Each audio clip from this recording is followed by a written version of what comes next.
La partie 4 de la volonté réelle et l'individualité va se rapprocher un petit peu plus de ce qu'on appelle aujourd'hui la personnalité sigma, euh, alors qu'autrefois on était dans le triangle dramatique d'une personnalité alpha et d'une personnalité bêta.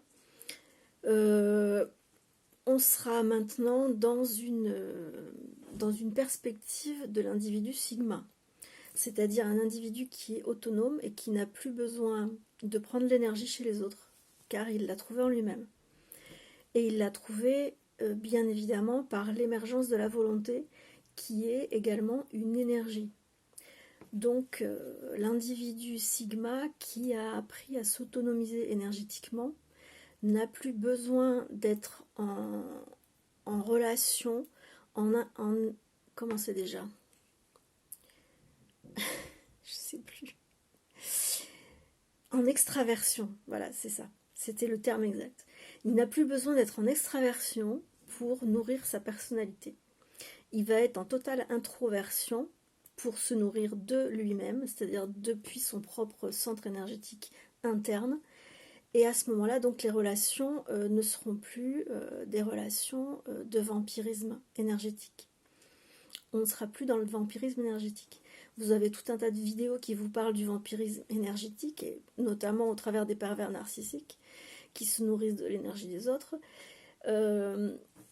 Entre guillemets, le mythe de Narcisse est quelque chose de l'ordre de l'individuation, dans le sens où le narcisse dans l'eau peut refléter la totalité et l'individualité, l'un n'excluant pas l'autre, et vice-versa. Donc, le narcissisme, en fait, est au service de l'individu et de la collectivité lorsqu'il est bien compris.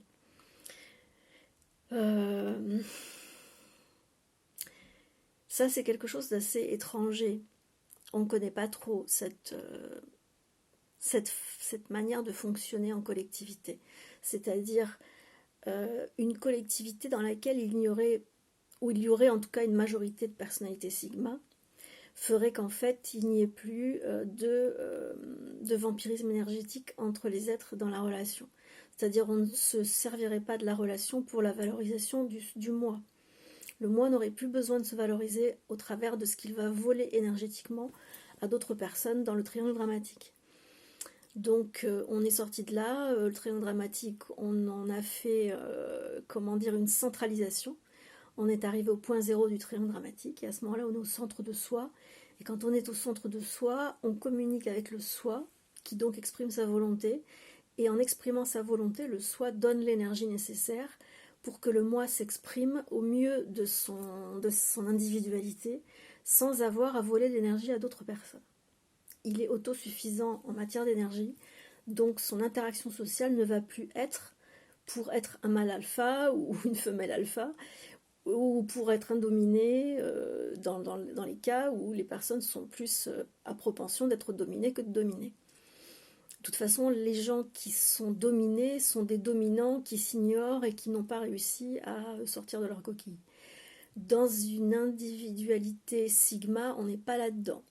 On est en contact avec la volonté réelle, c'est-à-dire celle qui émerge de soi lorsqu'on a fait une introspection.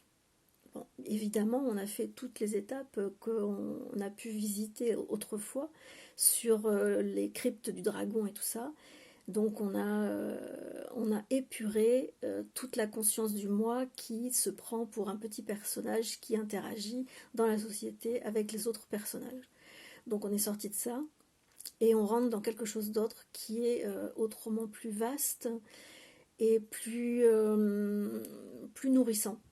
Parce que même si l'individu sigma n'a plus besoin des autres pour se nourrir énergétiquement, il va néanmoins, quand il va rencontrer d'autres individus sigma qui sont autonomes énergétiquement, ils vont forcément avoir une relation qui va les enrichir et qui va leur apporter encore plus d'énergie. Donc ils auront encore moins besoin de se voler l'énergie les uns aux autres. Voilà.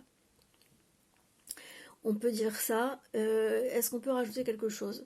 Certainement, on aura développé énormément ce genre de choses, mais quand ces principes fondamentaux seront compris par la plupart des gens, ceux qui sont en train de développer un ego 2.0, lorsqu'il comprendra ça, que la volonté réelle, c'est quelque chose qui est de l'intérêt commun comme de l'intérêt particulier, il y aura évidemment une facilité à être en relation que l'on ne connaît pas encore aujourd'hui. On commence à connaître ça, mais c'est vrai que ça n'est pas du tout ce qui est généralement rencontré dans les relations. Voilà.